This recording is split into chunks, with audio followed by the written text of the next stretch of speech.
Space shuttle now on internal power.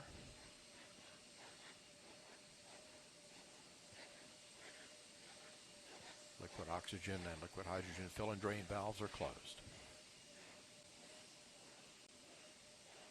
Solid rocket booster flight data recorders are activated. And the handoff to Atlantis' onboard computers. Atlantis now in control of the countdown. 20. Firing chain is armed. Sound suppression water system activated.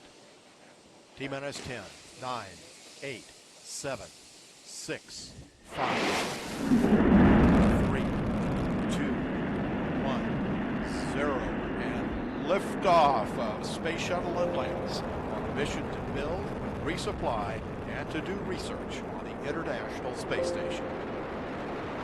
Houston now controlling. Atlantis begins its penultimate journey to shore up the International Space Station. Atlantis now on the proper alignment for its 8.5-minute ride to orbit. 4.5 million pounds of hardware and humans taking aim on the International Outpost. 30 seconds into the flight. Atlantis almost 2 miles in altitude, almost 6 miles downrange from the Kennedy Space Center already, traveling 500 miles an hour. The 3 liquid fuel main engines now throttling back to 72% of rated performance, going into the bucket, reducing the stress on the shuttle as it breaks through the sound barrier.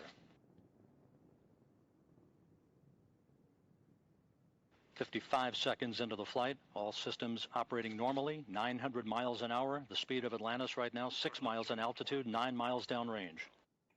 Atlantis, go with throttle up.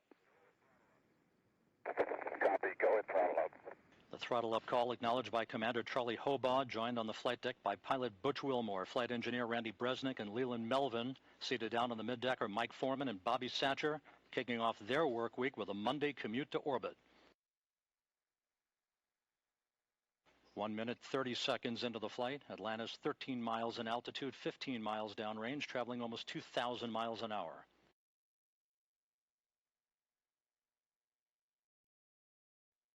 Three good auxiliary power units, 3 good fuel cells, 3 good main engines.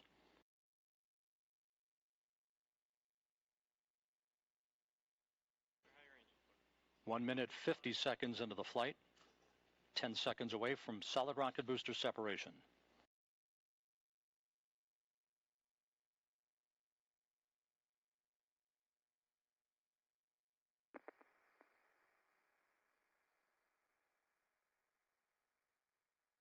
Booster officer confirms staging a good solid rocket booster separation. Guidance now converging. Atlantis steering into the center lane of Highway 129 en route to the International Space Station. 2 minutes, 20 seconds into the flight, 34 miles in altitude, 48 miles downrange. Atlantis traveling 3,200 miles an hour.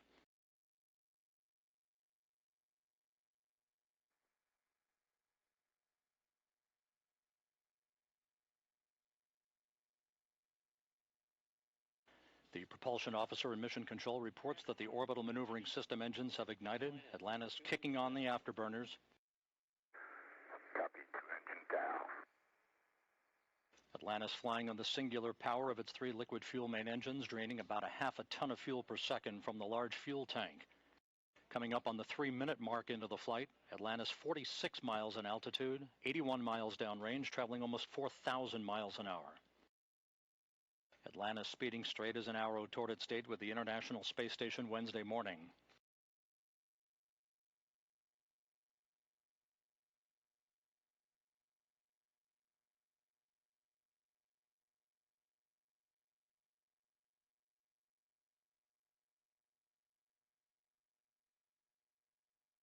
Three and a half minutes into the flight, all of Atlantis' systems functioning by the book.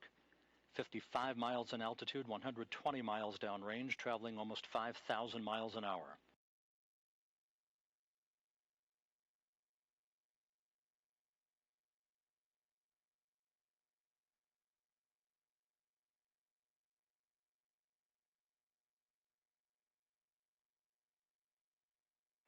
Atlantis, negative return. Atlantis copies, negative return. Atlantis now too far downrange, too high in altitude to return to the launch site in the event of an engine failure. All three engines performing perfectly. 4 minutes, 20 seconds into the flight. Atlantis now 62 miles in altitude, 180 miles downrange, traveling almost 6,000 miles an hour. All systems performing normally. Atlantis on course, on track for its preliminary orbit. The Environmental Systems Officer reports a good flash evaporator system activated for Atlantis, providing cooling for the shuttle's avionics until the payload bay doors are opened about an hour and a half into the flight.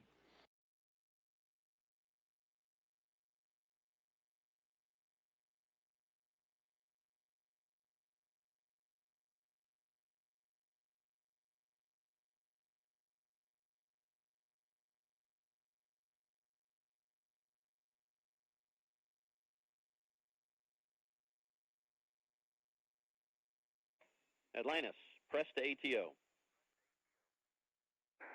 Copy, press to ATO. That call up from Capcom Chris Ferguson indicating that Atlantis can now make minimal orbital altitude targets in the event of an engine failure. However, all three engines continue to perform normally, as do the auxiliary power units and the three power-producing fuel cells. 5.5 minutes into the flight, Atlantis now 67 miles in altitude, 312 miles downrange, traveling almost 8,000 miles an hour. Thanks for single engine ops 3.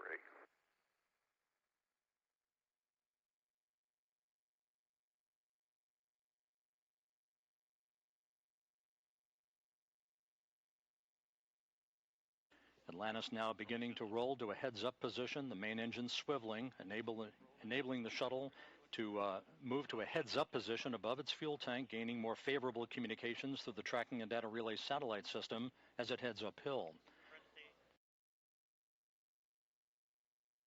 Atlantis, press to MECO, single engine Zaragoza 104. Press to MECO, single engine Zaragoza 104. That call from Capcom Chris Ferguson to Commander Charlie Hobaugh indicating that Atlantis can make normal orbital cutoff targets in the event of an engine failure. Go for the pitch. Okay, nominal shutdown, go for plus X, go for the pitch.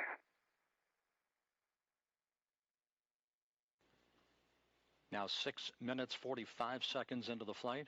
Atlantis 66 miles in altitude, almost 500 miles downrange from the Kennedy Space Center, traveling almost 11,000 miles an hour. 90 seconds left in powered flight. Atlantis, single engine press 104. Single engine press 104.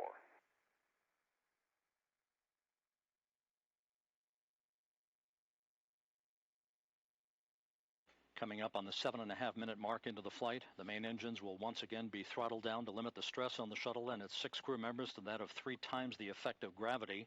Atlantis approaching a speed of more than 4 miles a second. At the time of main engine cutoff, a minute from now, Atlantis will enter its preliminary orbit at a speed of 5 miles a second.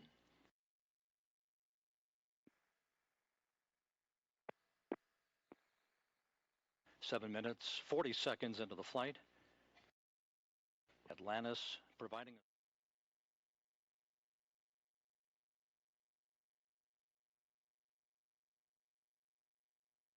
8 minutes, 10 seconds into the flight.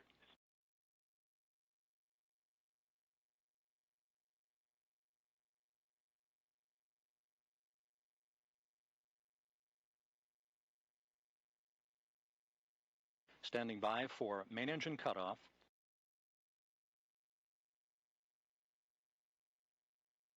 Main engine cutoff confirmed by the booster officer, standing by for external tank separation.